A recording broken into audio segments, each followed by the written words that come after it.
Hello everyone! How are you today? I hope you're doing fine.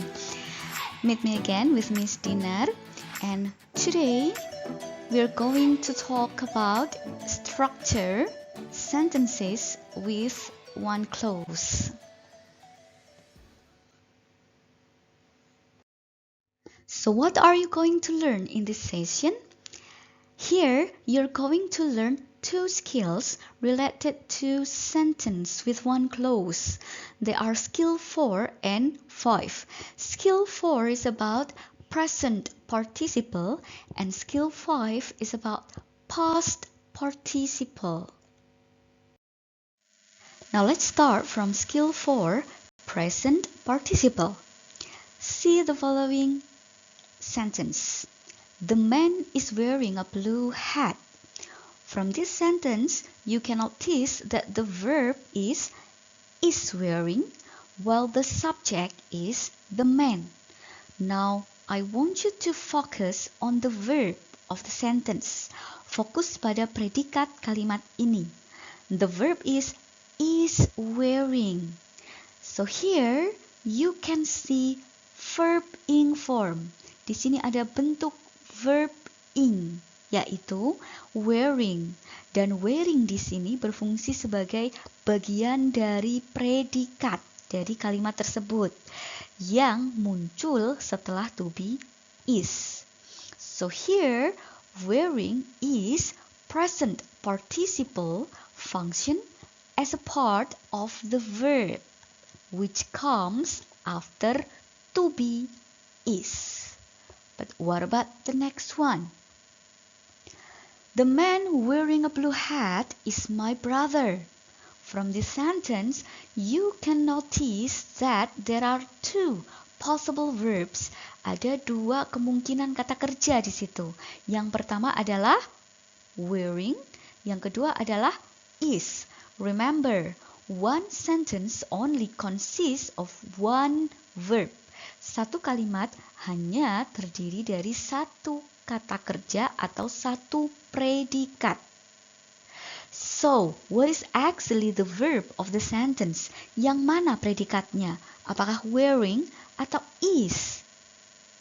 Ya, predikatnya adalah is, sedangkan subjeknya adalah the man. Now here, you can also notice the verb ing form. Di sini kalian melihat verb ing yaitu wearing. Dia kata kerja, tapi dia tidak bisa berfungsi sebagai predikat. Kenapa? Because wearing here is the verb ing functions as an adjective. Why do we call it adjective? Because it describes or explains the preceding noun. Kenapa disebut sebagai adjective di sini? Karena verb ing, wearing, hanya dipakai untuk menjelaskan kata benda yang ada di depannya. Which man? Laki-laki yang mana? Oh, laki-laki yang memakai topi biru. The man wearing a blue hat. Maka di sini, the man wearing a blue hat bergabung menjadi satu sebagai subjek. Tapi kata benda utamanya adalah the man. And wearing here is the present participle functions as adjective. Next example.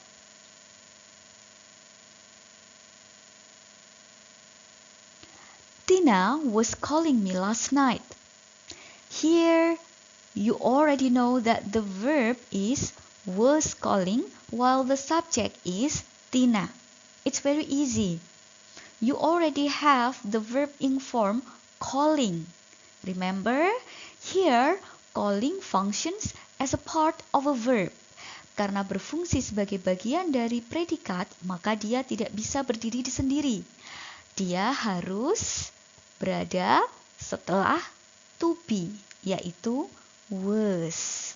So that's why you say, Tina was calling me last night. You cannot say, Tina calling me last night.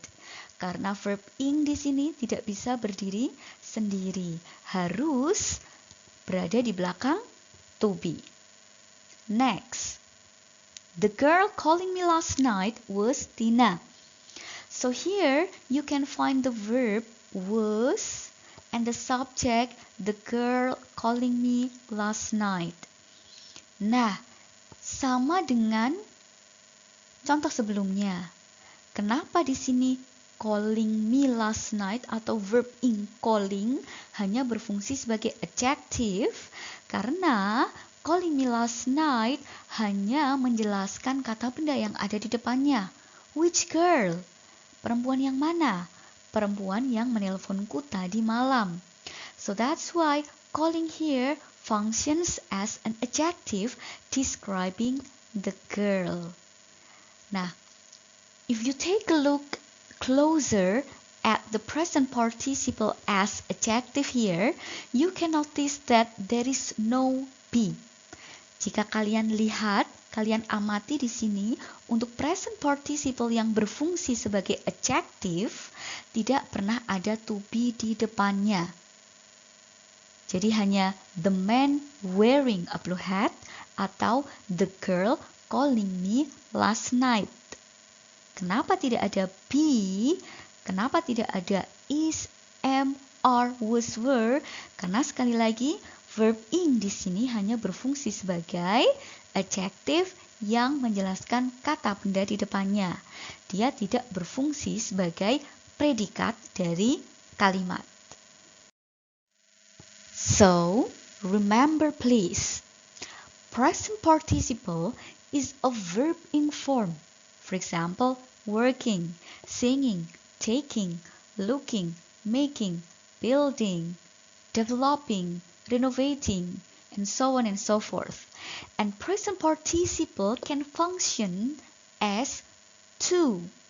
The first one as a part of a verb or as an adjective. Remember, if present participle functions as a part of a verb, it comes after be. Jika present participle di situ atau verb in di situ berfungsi sebagai bagian dari predikat, maka verb in tersebut berada setelah be atau ada di belakang be, yaitu is, am, are, was, were, be, atau been.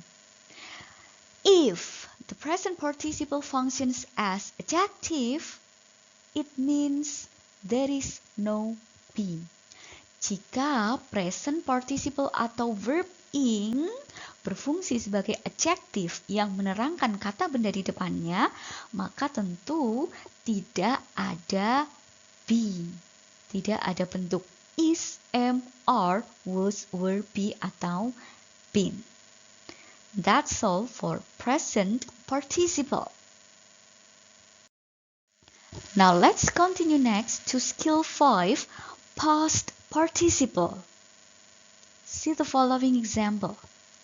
Sally has painted the wall. Now here, you can notice the verb of the sentence, the predicate of the sentence. Verb atau predikat kalimatnya adalah has painted, sedangkan subjeknya adalah Sally. Now see the word painted. Focus on this word. Coba fokus pada kata painted. Painted di sini merupakan past participle atau bentuk verb 3. yang berfungsi sebagai bagian dari predikat dari kalimat tersebut. Kenapa hanya bagian dari predikat? Karena dia tidak bisa berdiri sendiri dan dia harus berada di belakang have atau has. Di sini Sally has painted the wall. Subjeknya adalah Sally, verbnya adalah has painted. Painted adalah past participle yang berada di belakang has. That's it. It's very easy. Next, take a look at this sentence. The wall painted by Sally looks beautiful. It's rather complicated, isn't it? Kalimatnya lebih kompleks ya. Nah, sekarang fokus pada kata kerja yang bisa menjadi predikat dari kalimat tersebut. Ada dua kata kerja. The first one is painted, the second one is looks. Yang pertama adalah painted, yang kedua adalah looks. But which one is the verb? Which one is the predicate? Yang mana predikatnya? Apakah painted atau looks? Ya, the verb of the sentence is look. Verbnya adalah looks. Sedangkan subjeknya adalah the wall painted by Sally. Atau kata bendanya adalah the wall. Nah, take a look at the word painted. Kita fokus pada kata painted di sini. Painted is the past participle or verb 3 functions as an adjective describing or explaining the preceding noun, that is, the wall. Jadi kata painted di sini merupakan verb 3 yang berfungsi untuk menjelaskan kata benda di depannya. Which wall? Wall yang mana? Dinding yang mana? Dinding yang dilukis oleh Sally. That's why here kata painted atau verb 3 di sini berdiri sendiri dan tidak ada to be di depannya. Tidak ada is, am, are, was, atau were. Karena painted di sini berfungsi sebagai adjective untuk menerangkan the wall. Next. The apartment was built in 1990. Very easy ya. The verb is was built and the subject is the apartment. Nah, sekarang kita fokus pada kata build. Build di sini merupakan past participle atau verb 3 yang berfungsi sebagai bagian dari predikat. Ingat, sebagai bagian dari predikat, maknanya adalah dia tidak berdiri sendiri. Karena dia harus berada di belakang to be. Di kalimat ini ada to be was. Nah, jika kalian menemukan formasi to be diikuti dengan past participle atau verb 3, maka kalimat tersebut memiliki konteks pasif. Apartemen dibangun tahun 1990. Next. The apartment built in 1990 is under construction. Again, you have two possible verbs. Ada dua kemungkinan predikat di sini. Bisa build atau is. Tapi sebenarnya predikatnya adalah is. Karena subjeknya adalah the apartment built in 1990. Nah, kita fokus pada subjeknya. Di subjek itu ada past participle built. Nah, build di sini berfungsi sebagai adjective untuk menjelaskan kata benda the apartment. Which apartment? Apartemen yang mana? Apartemen yang dibangun tahun 1990. That's why here build stands by itself. Build di sini berdiri sendiri, tidak ada to be di depannya. Karena build di sini berfungsi sebagai adjective yang menerangkan kata benda the apartment. Still remember, you have past participle and past participle is a verb 3 form. Past participle adalah kata kerja bentuk ketiga. And it can be either regular or irregular. Bisa merupakan kata kerja regular atau irregular. Kalau kata kerja regular, maka dia akan ditambahkan d atau ed di belakangnya. For example, studied, cooked, renovated. Sedangkan untuk irregular verbs tidak ada d atau ed. For example, made, thought, built. Nah, what is the function of past participle? So past participle can function as a part of verb which comes after be in a passive sentence or have. Jadi, jika past participle atau bentuk verb 3 berfungsi sebagai predikat, maka verb 3 ini berada di belakang to be. Is, am, are, was, were, be, atau been. Dan konteksnya adalah kalimat pasif. Atau verb 3 ini berada di belakang have atau have, has, and had. Next, past participle can function as adjective, which comes after the noun. Dia berfungsi sebagai adjektif yang menerangkan kata benda di depannya.